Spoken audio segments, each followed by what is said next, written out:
बिस्मिल्लाहिर्रहमानिर्रहीम। Student question number 3 हल कर रहे हैं हम एक्सरसाइज 2.6 का। ये बहुत इंपॉर्टेंट क्वेश्चन है और लॉन्ग क्वेश्चन में आ सकता है। ये आपको बोर्ड पॉइंट ऑफ व्यू से इंपॉर्टेंट क्वेश्चन है।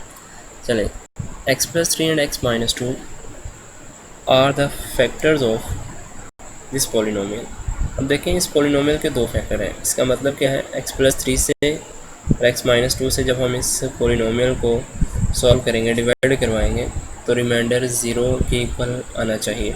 ठीक, चलें, सबसे पहले दो फैक्टर्स हैं। x+3 को भी 0 के इक्वल रखा तो यहाँ से x की वैल्यू आ गई -3।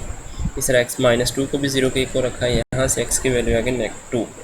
अब स्टूडेंट इस पॉलिनोमियल को पहले -3 से फिर 2 से सॉल्व करेंगे। जिसे मर्जी पहले कर लें या पहले 2 से कर लें, बाद में 3 से कर लें, कोई फ़र्क नहीं पड़ेगा। राइट। अब स्टूडेंट यहाँ पर पॉलिनोमियल को देख लें, हाईएस्ट पावर 3 है, फिर उससे छोटी पावर स्क्वायर है, फिर x, फिर कांस्टेंट है। यानी कि कोई भी टर्म यहाँ पे जो कोई ऐसी इंटीजर पावर नहीं है जो मिसिंग हो। पावर 3 है, 3 के बाद 2, फिर 1, फिर कांस्टेंट है।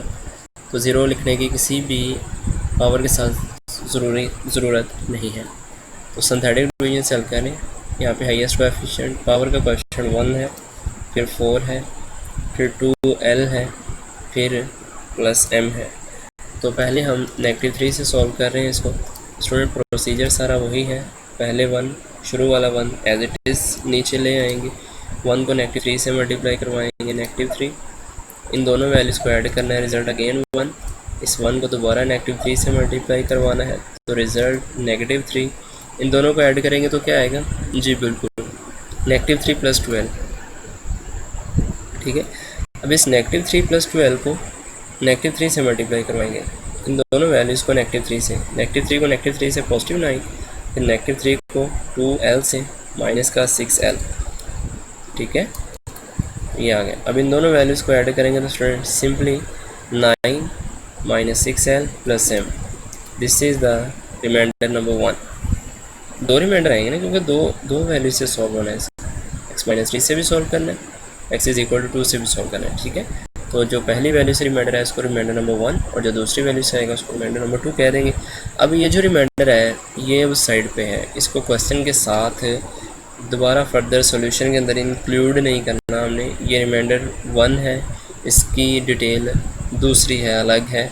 अब ये सिंथेटिक डिवीजन के अंदर मज़ीद इस्तेमाल नहीं करेंगे हम इसको।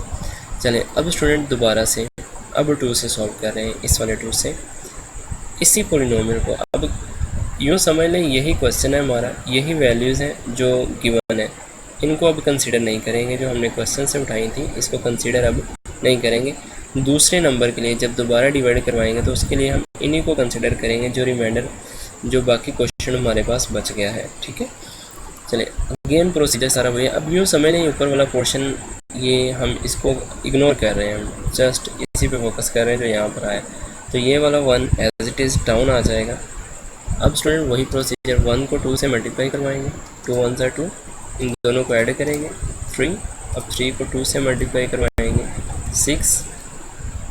अब यहाँ पे इन दोनों वैल्यूज़ को ऐड करना है हमने। -3l + 2, -3 + 2l के अंदर 6 को ऐड करना है। अब स्टूडेंट 6 और 2l तो ऐड नहीं होंगे, लेकिन 6 और -3 ऐड हो जाएंगे। तो यहाँ से रिजल्ट आया 3 + 12। 6 में से 3 निकाले 3। अब ये जो है this is the remainder number 2। Clear है बात इतने से?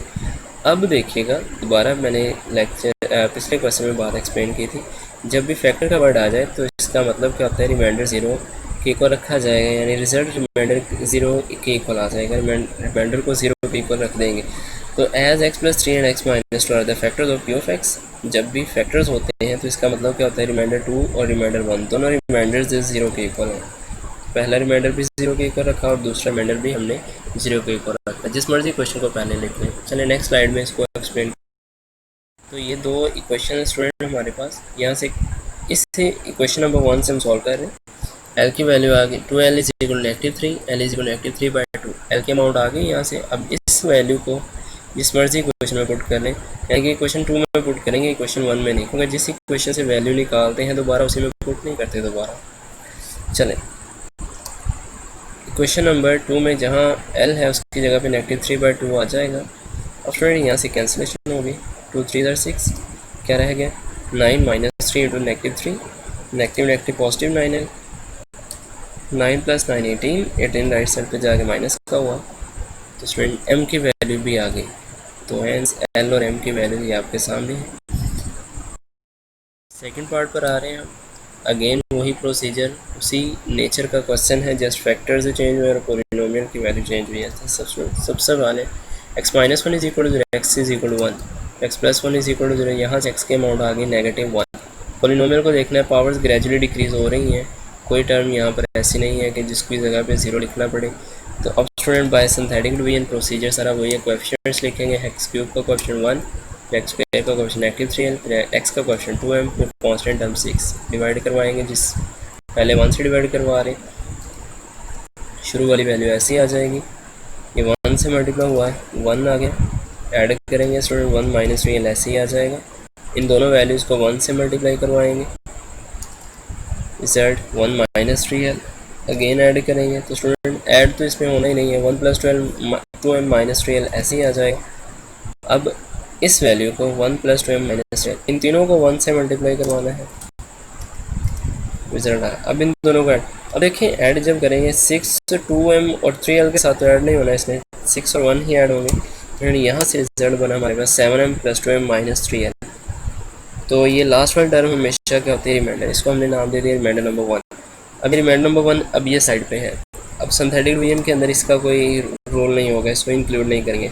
अब दूसरे फैक्टर से सॉल्व करने के लिए हम इसी को आगे प्रोसीड करेंगे, ये 1 माइनस 3l और इन तीनों टर्म्स को, ठीक है। अब नेगेटिव 1 से सॉल्व कर रहे हैं स्टूडेंट, प्रोसीजर अगेन वही, 1 ऐसे ही आ जाएगा, इस 1 को नेगेटिव 1 से मल्टीप्लाई करवाया। अब स्टूडेंट यहाँ पर इन दोनों टर्म्स को ऐड करना है, पॉजिटिव 1 और नेगेटिव 1 ये तो कैंसिल हो जाएंगे, तो जस्ट क्या रह जाएगा नेगेटिव 3l। ये वैल्यू ज़रा खुली खुली लिखेगा, इसको तंग ना कीजिएगा ताकि क्वेश्चन के अंदर कोई गड़बड़ी ना हो, क्या हमारे कन्फ्यूजन ना हो कि एक वैल्यू दूसरी में मिक्स ना हो जाए, जैसे इस नेगेटिव 1 को इधर नहीं लिखना, ठीक है, तरतीब से चलना, पहली वैल्यू फिर दूसरी के नीचे ऐसे। अब स्टूडेंट ये जो नेगेटिव 3l आया है, इसको नेगेटिव 1 से मल्टीप्लाई करवाएंगे, क्या रिजल्ट आएगा, पॉजिटिव 3l। इन दोनों वैल्यूज़ को अब 1 और 3l ये भी ऐड नहीं होंगे, 2m और 3l ये भी ऐड, सिमिलर टर्म्स ऐड हो जाएंगे, अगर हो रही हो तो minus 3l plus 3l cancel हो जाएंगे, तो रिजल्ट जस्ट हमारे पास रह जाएगा 1 प्लस 2m। ये लास्ट वाली वैल्यू हमेशा क्या होगी हमारे पास, reminder, this is the second reminder. अब देखें क्वेश्चन के अंदर फैक्टर का वर्ड आ रहा है कि ये दोनों फैक्टर्स हैं, तो फैक्टर्स होने का मतलब क्या होता है, रिमाइंडर 1 और रिमाइंडर 2 दोनों 0 के इक्वल, रिमाइंडर 2 भी 0 के इक्वल, रिमाइंडर 1 भी 0 के इक्वल। अब स्टूडेंट इक्वेशन नंबर 1 से हल करेंगे, तो m is equal to negative 1, m is equal negative 1/2, equation number second में पुट कर देंगे, m की जगह पे नेगेटिव 1/2 आ जाएगा, तो यहाँ पे 2 से 2 कैंसिल हुआ, 1 minus 7 minus 1 is equal negative minus 3 is equal to 0, 6 minus 3 is equal to 0, तो this implies negative 3l, 6 right side पे जाके नेगेटिव का हुआ, 3 2 6, l इज इक्वल टू 2।